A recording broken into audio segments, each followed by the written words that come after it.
Hey guys, welcome to lovely and warm San Diego, California, where Jeep flew me out here to test drive this.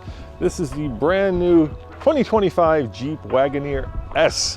And as you can tell by the grille, even the 7-slotted grille or the like thereof, it's electric. In fact, this has over 600 horsepower and will do 0 to 60 in about 3.4 seconds. Dual motor, all-wheel drive, about 100 kilowatt hour battery, and all of the goodies that make driving electric cars either fun or miserable depending on your point of view. Now, we have already published a video where we did a walk around showing you all the nicks and crannies of the car. I also had an interview with one of the lead interior designers. So in this video, we're gonna take it for a ride. We're gonna see how this first American all-electric Jeep actually does on the road. So come on with me and let's jump in the car and see how it drives. Now, the number you might be wondering about is how much range does it have? And Jeep will tell you that the EPA will tell you that officially it's 303 miles of range. And let's see what we're working with here. So I'm gonna turn it on.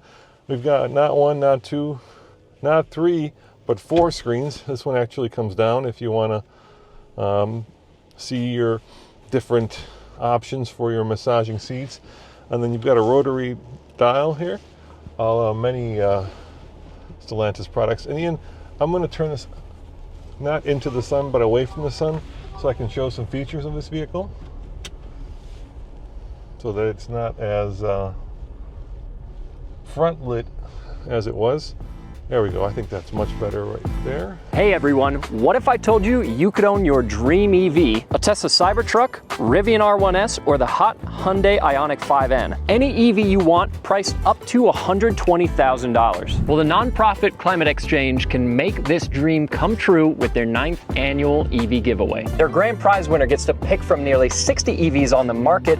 Plus, there are cash prizes for the 2 runner-ups. Climate Exchange is only selling 5,000 tickets to this giveaway to boost your chances of winning. So buy your ticket before they sell out and help a great cause at carbonraffle.org/TFLEV. So let's start with the start button. It's right there, and it lets you start the vehicle. Unlike a Tesla, it doesn't automatically start. You still have a power button, and then, like I said, like many what used to be FCA products, now Stellantis products, has a rotary dial. Now, there are different modes. We have Sport, Auto, Eco, Snow, and Sand. But interestingly, there is no off-road mode, and that's because this vehicle only has about 6.5 inches of ground clearance. Now, like I said, let's look at what we're working at. So there's a little bit of sun glare there. Let me see if I can get rid of the sun glare. That's better. So if you look over here, you'll see that we have 201 miles of range with 80% of the battery. Now that changes depending on what mode I'm in. So I'm in auto mode. So let's see what happens when I go to eco mode. It goes from 201 miles to a Jeep driving. And it gives me 211 miles. Look at that. So I gained 10 miles in eco mode. But what happens when I go to sport mode? The Jeep comes back, turns the traction control off.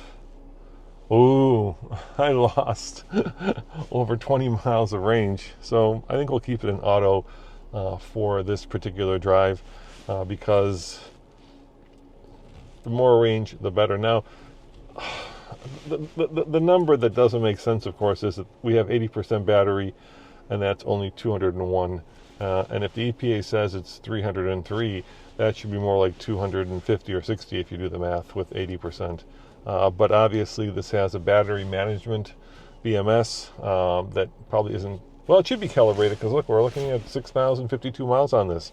So maybe real world numbers may vary based on your driving habits, your temperature. And actually this is a pretty perfect temperature out there. It's 75 degrees and batteries like being at the same temperature as we do. So this perfect San Diego weather is also perfect for the battery. So I'm kind of surprised that we're only at 201 miles of range. Now you can do things like auto hold, which I love. Basically that gets rid of the creep, so I can keep my foot off the pedal, and it says hold over here, and I can just let it sit at a stoplight or here without keeping my foot on the brake.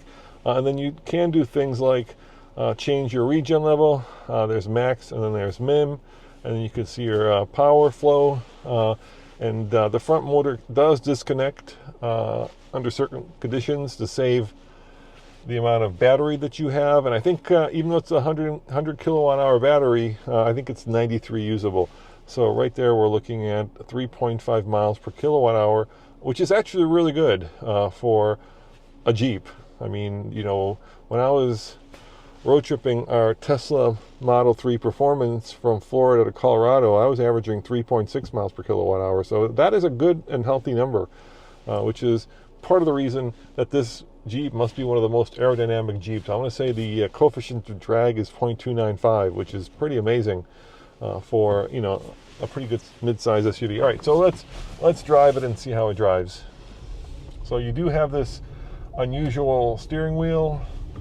Designers have decided that they're going to reinvent the wheel literally, and this time Jeep has gone and used the two-spoke wheel from the Grand Wagoneer, so that's kind of the family resemblance, but the bottom and the top are flat. And actually, I don't mind that because I could rest my hands here, or I could rest my hands here, or I can do the more traditional place of hands, which is good. The one thing that I have found rather annoying, and you probably can't hear this, but there's a, well, here, maybe you can hear it if I take my mic, put it over here by the speaker. Did you hear that? It's like, I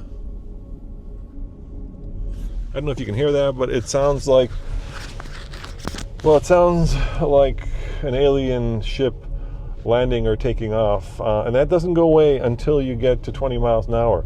Now, there may be a setting in here somewhere that allows me to disable it, but right now, if you listen,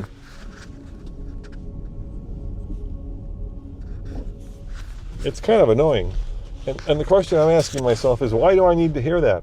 I get the fact that in an electric car, the people around me can't hear me coming, but I don't need to hear myself coming. I know I'm driving an electric car.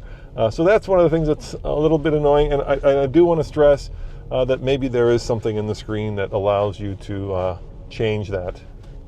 So I would say that the mild regen that I'm in right now is probably the perfect regen. When you put it in, and I'll switch it to show you, where is it? There's driving. When you switch it to max regen, it's very herky-jerky, almost too, see what I mean? It's very hard to drive, especially one pedal driving smoothly. One of my friends, Nick Miles, at lunch called it go-kart like, and that it's like on or off, and he's not wrong about that. So I would say that keep it at minimum regen, probably the better option, and that makes for a much more comfortable ride for you and your passenger. In terms of suspension setup, I'm going over these speed bumps. I would say it's Autobahn-ish. And there goes the weird noise. It just disappeared. And it came back. And what I mean by Autobahn-ish is it feels like it's Autobahn ready. It's very taut and very, I don't know where this woman is not making a right turn. There she goes. And it's very firm. Is it too firm? I'm actually surprised at how rough these San Diego roads are, you know, for not having much frost or much snow or ice. You guys here in San Diego actually have some pretty rutted out roads. So I don't know if it's the roads or if it's the setup of the suspension, but it is relatively firm. So if you like a firm suspension, you're going to like this car. Now, we need to talk about price. This is the first edition, so it's got all the bells and whistles, massaging seats, heated and chilled seats, heated steering wheel, heated seats and chilled seats in the back. There's a lot of bells and whistles, and that's not cheap.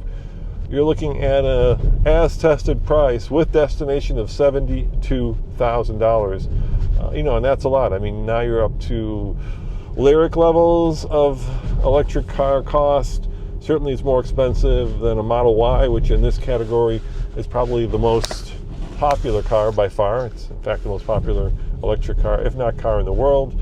And so it's rather expensive, but Jeep says, stay tuned. There will be more and lower priced Wagoneer S's coming, and this being the first edition, this is the most expensive. So I'm hoping that at some point there's actually, let me go left here. I like going up the hill. Hopefully there's a 5 in front of that first number instead of a 7. Otherwise, it's relatively easy to use. I do like the fact that you've got a volume knob right there, and then over here you have a tune knob, which is great. Back here, Ian, if you can show them, you've got the traditional now Stellantis controls where you can control the channels and the volume and freak your kids out without them knowing it, which is kind of fun. You also have a distinct lack of haptic control, so all these buttons on the steering wheels are real buttons, even though there are haptic controls right there, which I don't love. And then I do love the fact that they didn't put piano black there, even though there is piano black around the multiple screens. Now Ian has a screen in front of him, which I believe you can turn on there. Did I turn it on, Ian? Or not? I thought that was a screen. Maybe, oh, he just turned my screen on. All right, oh, it's right there. Thanks, Ian. I got the wrong screen. And so that is a screen that Ian can use to watch, what, you like Gladiator 2, Ian?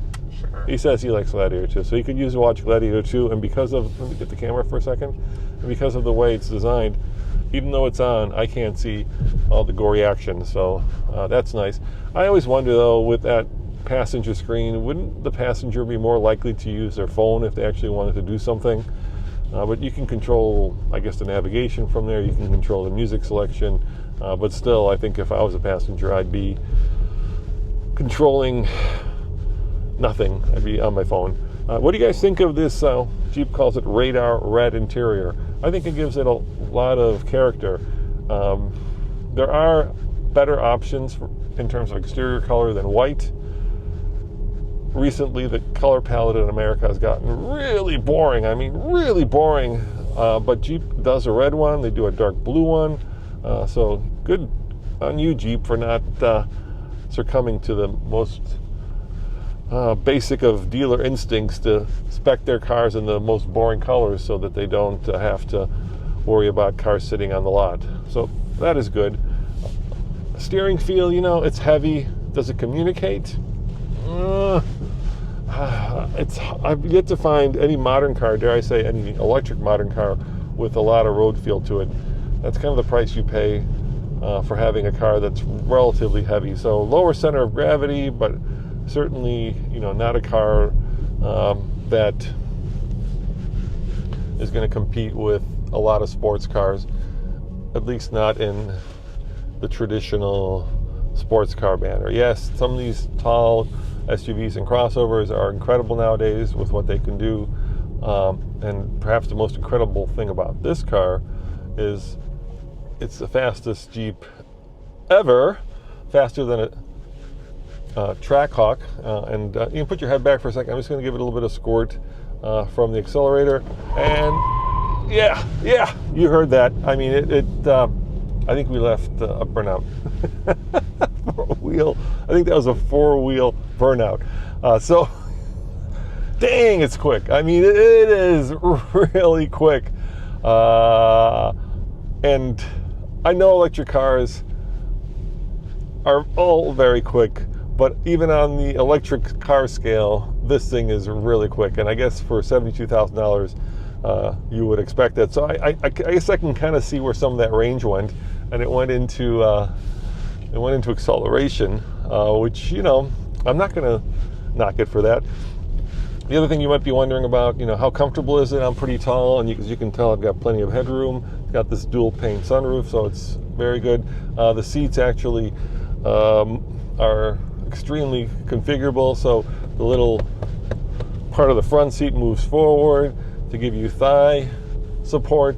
Like many Mercedes, the side bolsters move in and out, which is nice.